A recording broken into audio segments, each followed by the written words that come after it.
Ya, selamat siang. Siang. Ya, sebelumnya namanya siapa? Saya Latifah, Oh, sama Mbak. Umurnya berapa, Mbak? umur 23. Oh, ternyata umur kita nggak jauh beda ya, jadi aku manggilnya Mbak aja. Perkenalkan saya dengan Anjar sebagai konselor di sini. Sebelumnya kita sudah pernah kontekan sebentar ya, kita mau menentukan bahwa hari ini kita akan berkonseling. Nah, terus sebelumnya apakah Mbak Latifah ini pernah melakukan konseling sebelumnya? Belum pernah, baru ini. Oh, belum pernah. Jadi ini pertama kali ya, first time banget Mbak Latifah ini melakukan konseling dengan saya, berarti persen nih dengan saya. Baik, biar relax aja, Mbak Latifah, nanti manggil saya juga dengan, ya anggap aja saya kayak teman atau gimana ya. Nah, jadi jangan ragu buat mengungkapkan apa yang Mbak Latifah rasakan. Pokoknya keluarkan apapun yang ada di dalam hati Mbak Latifah.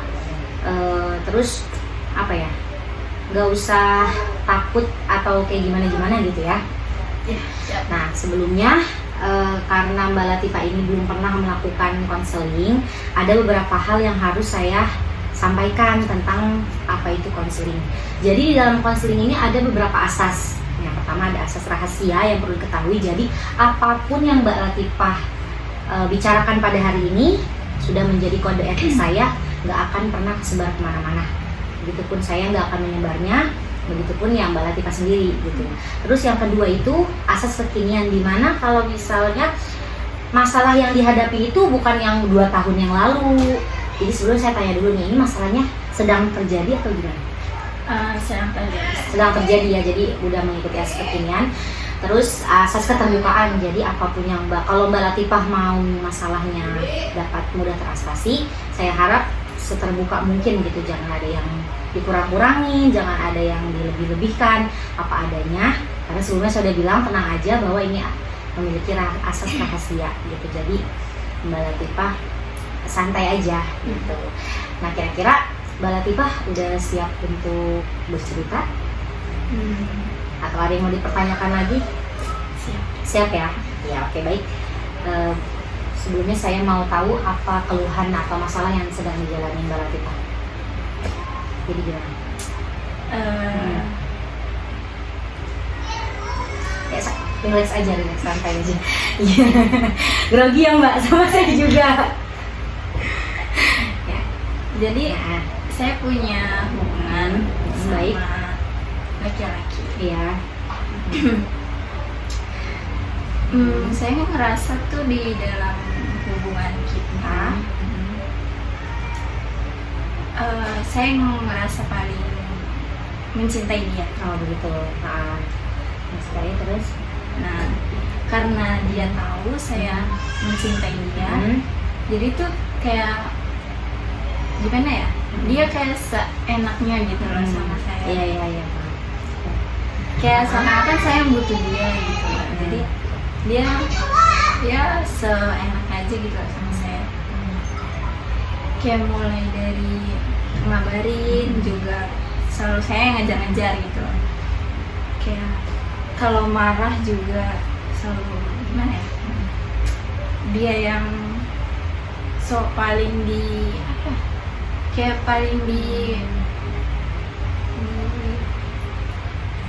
dibutuhkan gitu mungkin. Iya bisa jadi dia gitu. kayak ngerasa paling dia tuh saya tuh butuh banget dia gitu. Jadi dia kayak seenaknya lah pokoknya sama saya gitu. Terus mulai dari perkataan yang kasar, kayak toksik lah ya kalau sekarang. Iya.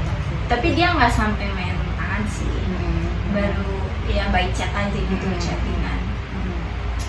Jadi saya ngerasanya kayak saya nggak dihargai gitu loh Mbak. Terus kira-kira Mbak Latifah itu kalau boleh saya tahu sudah berapa lama berhubungan sama berhubungannya, pacarannya ya? Iya. Oh iya, maksudnya pada ikatan kasih gitu ya? Udah dari SMK sih. Oh berarti terhitung udah 5 tahun. Sudah mau 5 tahun ya berhubungan. Cuman dia kayak nunjukin sifat yang kayak gini itu baru-baru ini doang sih. gitu. Kayak waktu SMK mah biasa aja, kayak dia yang bucin gitu ya, Iya, kalau iya. bisa dibilang gitu. Dia yang bucin sama saya, tapi makin kesini mungkin sifat aslinya gitu ya keluar.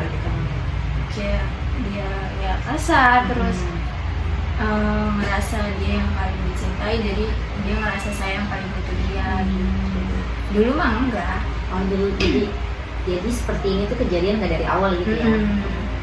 Terus menurut Mbak Latifah perubahannya atau tahu faktornya atau gimana yang merasa itu dia berubah, ada perasaan itu atau tiba-tiba mungkin atau gimana kira-kira?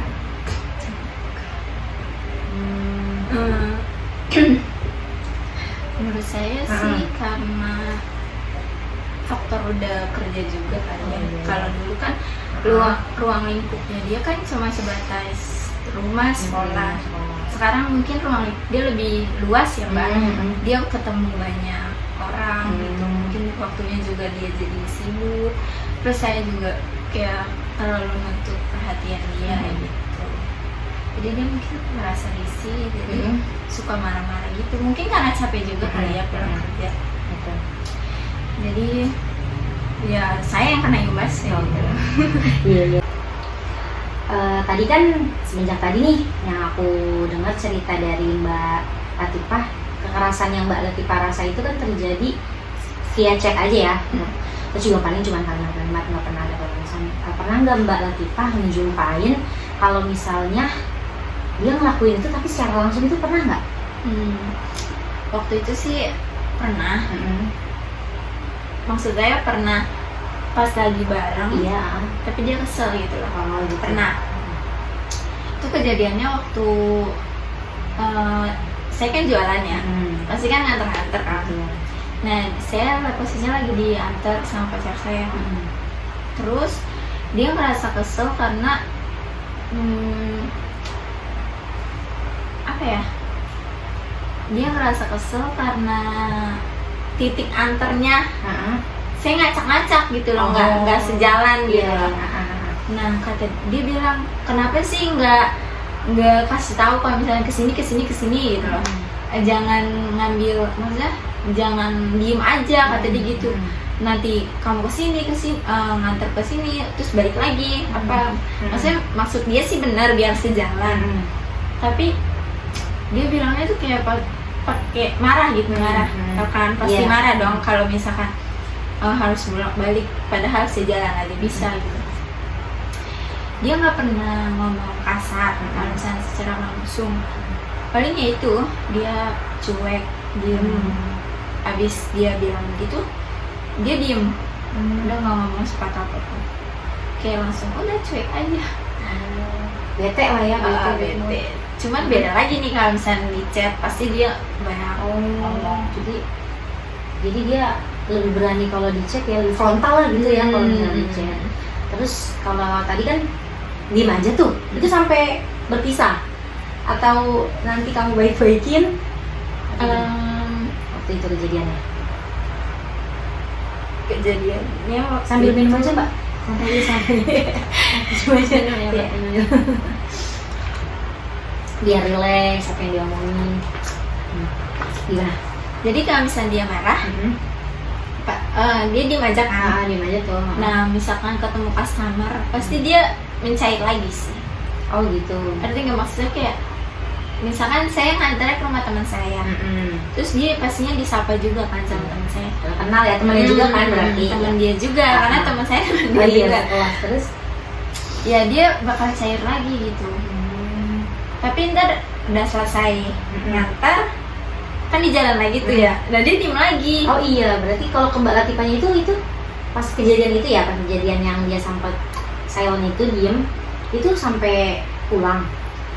Nggak sampai pulang, kayak udah selesai nganter, ntar dia balik ngomong sendiri sih. Oh jadi baik sendiri ya? Apa harus Mbak Latifah baik-baikin dulu? Enggak, kayak aduh salah, enggak. Jadi dia diem aja, tapi dia baik sendiri gitu.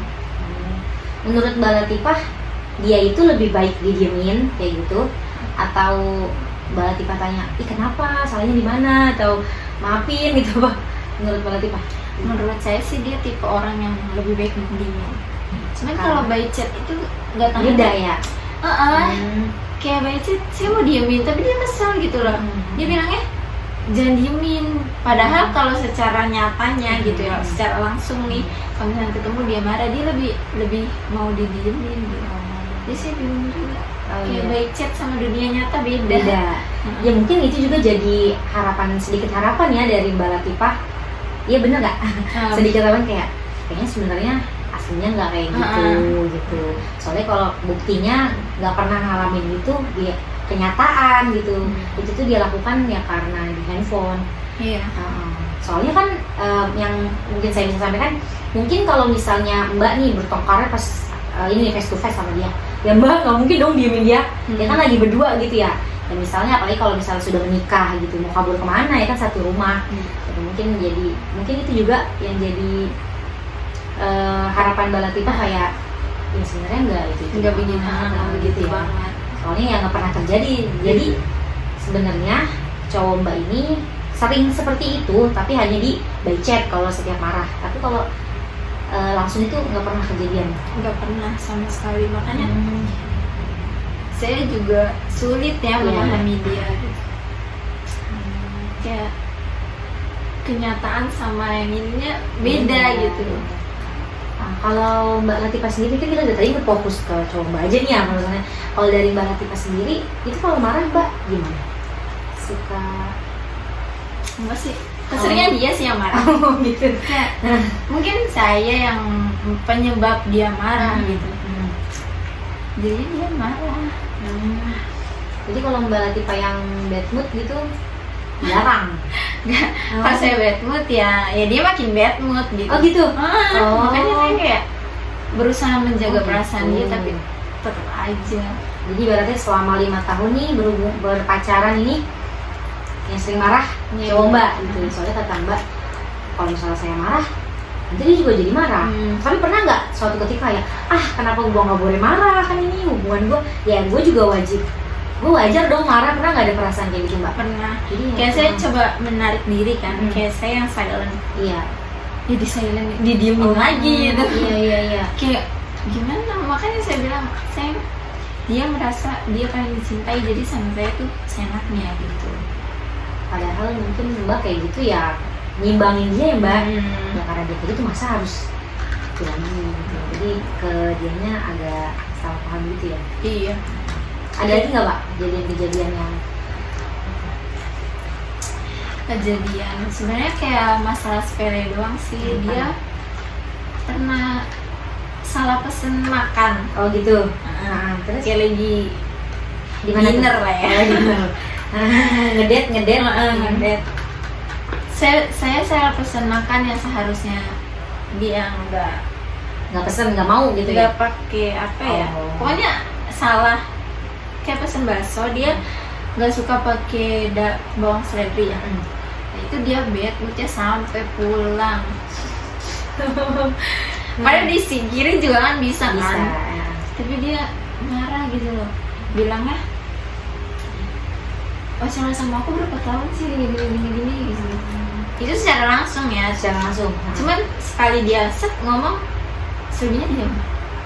Oh, jadi dia ngeluarin dan langsung diam. Nah, kalau misalnya dia lagi ngomel gitu, respon Mbak Latifah gimana? Diem aja kayak diem aja, apa dengerin, apa maaf apa gimana gitu mungkin. Respon saya sih kayak berusaha lah yang ngajak dia, maaf ya, kayak ngajak bercanda lagi kan, udah dipinggirin gitu kan, saya ambilin, saya bersihin gitu. Ya tetap aja diem gitu, dia habis kayak ngomong apa yang dia rasa, terus langsung diem sampai pulang.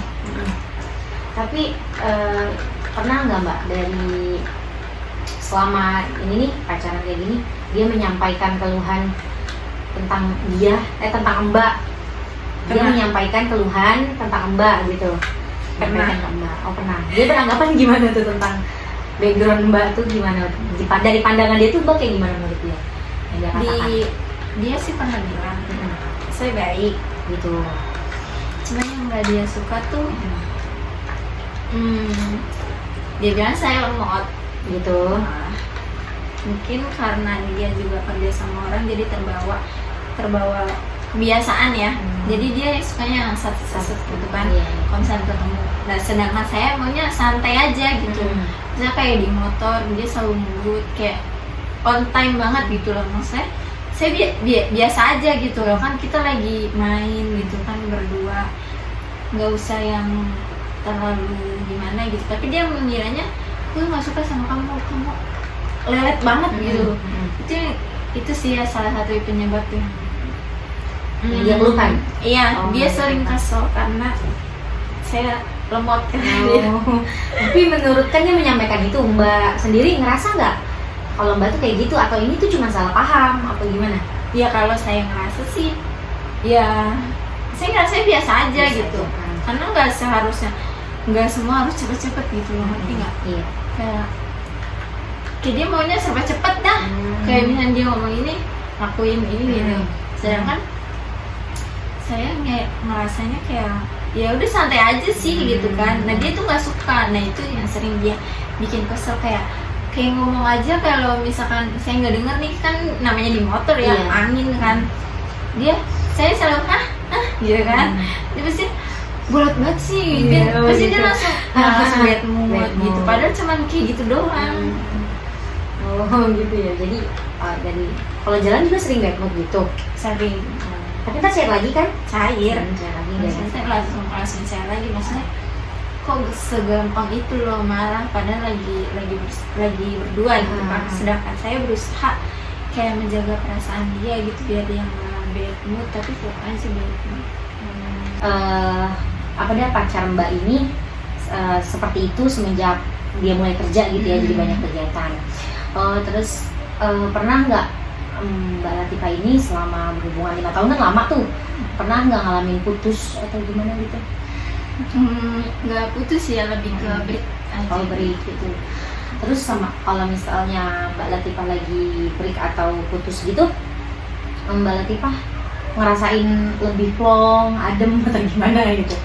Iya, saya merasa kayak tenang aja gitu, damai hidup saya.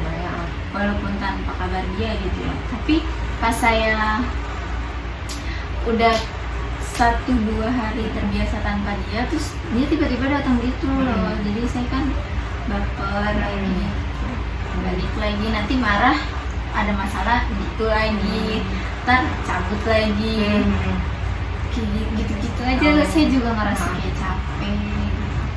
Kayak dia datang pergi enak banget gitu kan.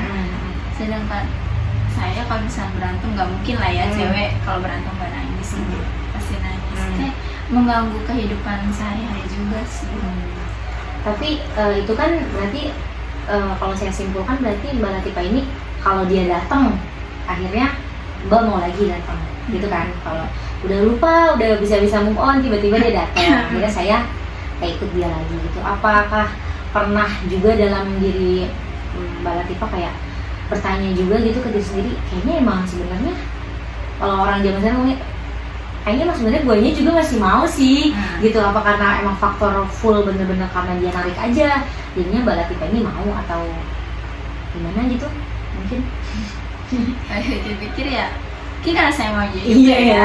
Kalau misalnya saya nggak mau ya mungkin saya udah pergi aja gitu dari dia. Cuman ada satu hal yang kayak berat gitu loh, ninggalin dia. Iya, namanya hubungan berapa tahun tadi Mbak? 5 tahun. Ya ibaratnya hampir seperapat kali ya, atau on apa kehidupannya dilalui Mbak Iya, ya, bareng-bareng sama dia. Gitu. Jadi sebenarnya ya kadang sudah pernah nih sebenarnya selama 5 tahun, benar? 5 tahun ini mengalami putus nyambung gitu. Banyak putus nyambungnya? Enggak sih. Oh, enggak. Soalnya kan dia begini kayak baru-baru aja gitu. Oh, iya, pas bener. SMK mah enggak, pas masih sekolah. Pas dia udah kerja aja. Oh. Mungkin dia juga capek Oh, kan, gitu. jadinya ke bawah gitu. Ah. Terus masuk ke hubungan kita, jadinya emosinya ke bawah-bawah gitu loh. Oh iya iya. Ya, jadi pernah ya putus, ada beberapa mengalami putus, tapi ya itu nanti balik lagi gitu ya Mbak ya. Terus berarti kan kalau misalnya habis putus tuh biasanya kan ya ada omongan dong gitu ya, ada omongan. Apakah Mbak Latifah itu kan di sini kan kata menurut cerita Mbak Latifah dia agak toksik gitu ya. Pernah nggak kalau misalnya dia ngajakin balik terus dia ada omongan kayak ya mau apa gitu, berusaha diperbaiki gitu, berdua ada nggak pernah omongan gitu? Pernah sih, ya, pasti ada ya. Pasti ada ya. Namanya dia bujuk pastinya kan bicaranya yang baik-baik gitu. Kemudian Dia selalu bilang kayak ya aku coba ubah gitu, tapi tetap aja gitu. Kalau dia marah ya emosinya gampang dia nggak bisa nahan emosinya gitu loh. Kayak saya salah sedikit aja pasti dia bisa besarkan. Iya. Jadi berarti kalau yang saya tangkap dia hanya menyadari, dia sadar, terus dia nanti bilang ya nanti aku berubah kok gitu. Berarti dia tahu ya dia salah gitu. Terus jadi kan apa ya? Berarti kan itu baru sadar tuh, penyadaran. Pernah nggak ada dari Mbak Latifah solusi kayak kamu kalau lagi kayak gini lebih baik gini deh atau kayak gimana gitu kan, biar mengalihkan, biar pasti capek kan ya kayak gini-gini terus ya, iya nggak Mbak? Sampai Mbak juga datang ke konseling ini kan berarti ini hal yang berat, mengganggu aktivitas, benar? Oh ya, kalau boleh tahu kesehariannya Mbak apa kerja gitu ya? aku jualan sih. Oh iya, jadi Iya, lumayan mengganggu berarti ya? sangat mengganggu. Jadi berat ya. Nah, jadi sehingga kalau misalnya putus itu pernah gitu ngomongin solusi? Pernah. Kayak saya kan bilang kalau misalnya lagi marah udah mendingan nggak usah chat, nggak usah Gitu. telepon gitu kan. Tapi dia nggak pernah puas gitu loh. Dia harus kayak berantem dulu gitu baru dia merasa puas gitu. Makanya kayak ini bener-bener toksik lah ya kalau bisa dibilang anak sekarang. Kayak gimana? Iya. Terus selama 5 tahun nih, 5 tahun kan berantem juga sering ya Mbak ya, berarti kalau misalnya pernah nggak dalam 5 tahun itu ada hal satu pertengkaran itu yang paling pecah gitu, yang paling wah ini udah parah banget gitu? Kalau boleh tahu terus itu terjadinya kapan? Pernah atau enggak? Pernah. Oh, pernah. Pernah. Nggak lama sih, baru kemarin gitu. Baru lama ya. Sampai putus. Oh, sampai putus ya. Kayak dia udah kayak ngeblok semua akses sosmed ya. Kayak udah saya juga terima gitu loh, karena saya pikir ya udah kali ini udah benar-benar putus. Tapi ya dia balik lagi gitu loh, dan saya mau lagi gitu. Iya. Karena gitu. saya pikir sama dia tuh udah lama gitu, rasanya juga susah kan buat nggak sama dia. Tapi saya sadar kalau misalnya sama dia juga makan hati gitu. Iya, bang. Terus berarti ini kan masalah dulu kemarin nih ya, belum lama. Apakah masalah yang kemarin ini yang menjadi trigger sampai Mbak Latifah itu berkonseling ke saya? Ya itu salah satunya. Soalnya kayak itu udah berat banget. Kayak dia udah marah-marahnya udah di luar batasnya. Tapi dengan enaknya dia bilang aku minta maaf dan mau balik lagi. Iya. Dan saya mau gitu bodohnya. Jadi saya bingung kayak harus gimana sih sebenarnya gitu loh. Apa sih jalanin aja? Apa karena itu kan masih pacaran doang gitu loh. Mungkin nanti kalau misalnya yang serius saya tinggalin dia apa gimana gitu. Saya bingung gitu loh. Makanya saya datang ke sini ketemu Mbak Anjar. Terus dalam apa ya namanya? Pernah nggak dalam diri Mbak Latifah ini bertanya gitu ke diri sendiri, ya sebenarnya kamu itu ngerasanya emang bener kah sampai sayang itu gitu sama dia? Apakah bener nih anggapan dia kalau misalnya dia itu kan kamu bilang dia itu seperti menganggapnya kamu yang sangat membutuhkan dia. Apakah benar Mbak Latifah itu merasa iya bener deh kayaknya emang saya deh yang sangat butuhin dia? Enggak. Oh enggak, sebenarnya enggak gitu. Sebenarnya saya merasanya dia yang butuh saya. Oh iya. Tapi dia memanipulasi seakan-akan tiap berantem saya yang butuh dia gitu.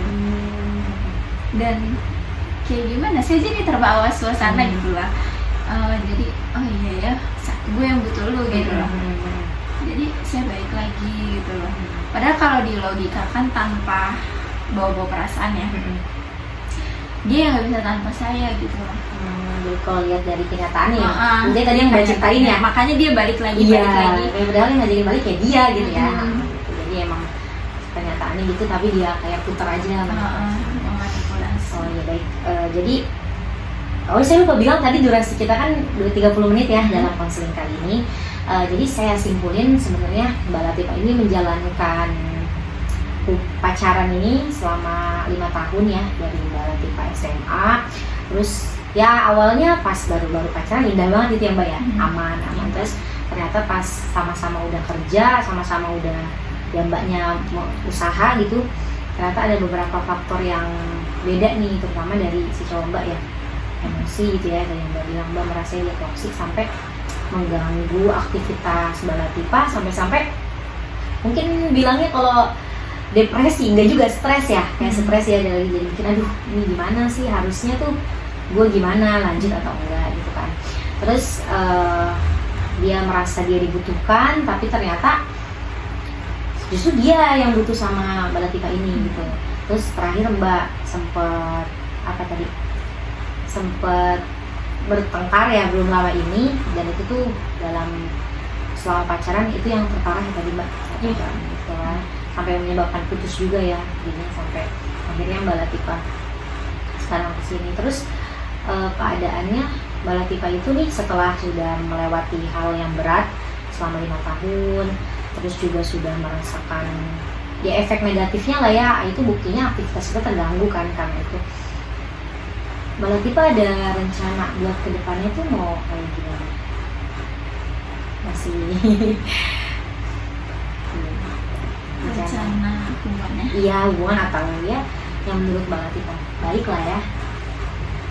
Kalau sekarang sih saya masih sama dia. Oh gitu. Belum putus. Saya balik lagi gitu. Cuma saya mikirnya ya udah saya biasa aja gitu, nggak terlalu menunjukkan gitu. Oke. Menunjukkan kalau saya cinta gitu sama dia, kayak biasa aja. Lalu? Ya saya menjalani aja sih. Jadi sebenarnya Mbak Latifah juga udah tahu lah ya salahnya di mana, apa yang harus Mbak Latifah perbaikin gitu ya. Jadi biarin berjalan aja, yang penting ya nggak terlalu mengganggu gitu kan, sama-sama ya habis gimana gitu. Mungkin kalau dipikir-pikir saya putus juga sama-sama stres mungkin. Kalau nggak sama dia sakit, kalau sama dia sakit, kalau nggak sama dia lebih sakit gitu ya. Ibaratnya kalau anak-anak sering bilang tuh dengar kayak gitu. Terus ada yang mau ceritain atau yang belum lengkap? Apalagi keluhannya dari hubungan? Ada Itu aja sih. Gitu aja ya. Permasalahannya. Ya saya masih bingung aja. Harus gimana? Iya. Mungkin itu sih menurut saya ya. Ya itu komunikasi sama diri sendiri aja. Soalnya kayaknya kalau masalah hati kan mainnya sama hati kita aja. Ya yang mungkin yang saya bisa baca dari cerita Mbak tadi kan, Mbak bilang ya sebenarnya dia yang suka datang, Mbak udah sempat suka, berarti kan dalam artian sebenarnya Mbak kan bisa ya. Sebenarnya Mbak bisa, Mbak mampu. Jadi kan ya gimana ya, ya sebenarnya kita udah tau lah kita maunya apa gitu kan. Cuman ya apa salahnya kita bercerita, bener nggak? Oh ya, terus Mbak itu orangnya sering sharing gitu nggak ke teman?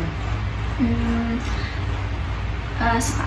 Oh suka sering-sering ya. Terus kira-kira kalau boleh tahu teman-teman tuh suka ngasih saran-saran atau jadi kompor apa gimana? Ngasih saran sih. Tapi lebih banyak yang bilang udah putus aja. Gitu. Tapi tetap aja, sayanya balik lagi. Itu nggak menjadi trigger Mbak Latifah buat benar nih kata dia gitu nggak? Iya jadi. Oh gitu. Tapi nanti kalau udah sama si cowok ini, tetap aja nggak mikirin yang lain. Jadi Mbak juga sebenarnya sering sharing ya ke teman-teman. Cuman ya itu bener yang Mbak bilang, ya teman mah ya gitu, ikutin apa yang mungkin dia baik, mungkin nggak tahu juga ya kita gitu. Gitu sih Mbak. Jadi apa ya? Udah ada lagi mau diceritain. Udah ya, sampai itu aja. Jadi ya kesimpulannya ya Mbak Latifah ini sebenarnya sudah tahu apa yang perlu dijalankan. Jadi sedikit saran dari saya yaitu sering komunikasi. Kalau misalnya saya boleh kasih saran, komunikasi sama diri sendiri ya pasti. Orang saya dengar dari pemaparan Mbak Latifah ini kan Mbak Latifah juga udah tahu jalan keluarnya. Yang sering komunikasi sama diri sendiri, apa sih yang buat kita bahagia dan enggak, ya kita yang lebih tahu lah Mbak. 99% kita yang tahu diri kita itu kayak gimana. Itu Mbak Latifah, terima kasih sudah berkonseling pada siang hari ini. Mudah-mudahan kalau misalnya memang ada yang perlu diceritakan nanti kedepannya akan ada hal-hal yang nggak diinginkan gitu ya, semoga ada perubahan dalam hubungan Mbak ini, ya Mbak datang aja ke saya, nggak apa-apa. Yaitu Mbak Latifah, terima kasih sudah bercerita kepada saya. Semoga apa yang sudah diceritakan bisa memuaskan hati gitu ya. Oh ya, kira-kira gimana nih kalau menurut saya tahu setelah bercerita ini perasaan Mbak Latifah kayak gimana? Pesan dan pesannya Lebih lega sih. lebih lega ya. Nah, ini kan konseling pertama nih. Kira-kira apakah menurut Mbak Latifah konseling itu perlu ada di dalam permasalahan kita? Perlu. Soalnya kayak meluapkan aja gitu isi hati. Kan sama teman juga meluapkan tuh. Lebih ke bocor sih. Bocor. Iya. Jadi kalau ke konseling lebih aman gitu ya. Alhamdulillah. Mungkin nanti kalau ya nggak apa-apa bercerita aja. Mungkin nanti yang seneng-senengnya juga ya. Iya. Biar tahu. doang. Iya. Ya terima kasih Mbak Latifah sudah berkonseling dengan saya. Semoga apa yang diceritakan Mbak ini ya bisa memuaskan hati Mbak, bisa meringankan sedikit masalah yang Mbak Latifah sedang lakukan, sedang jalani. Semoga selalu dalam keadaan bahagia, hubungannya baik. Ya terima kasih Mbak. Terima kasih.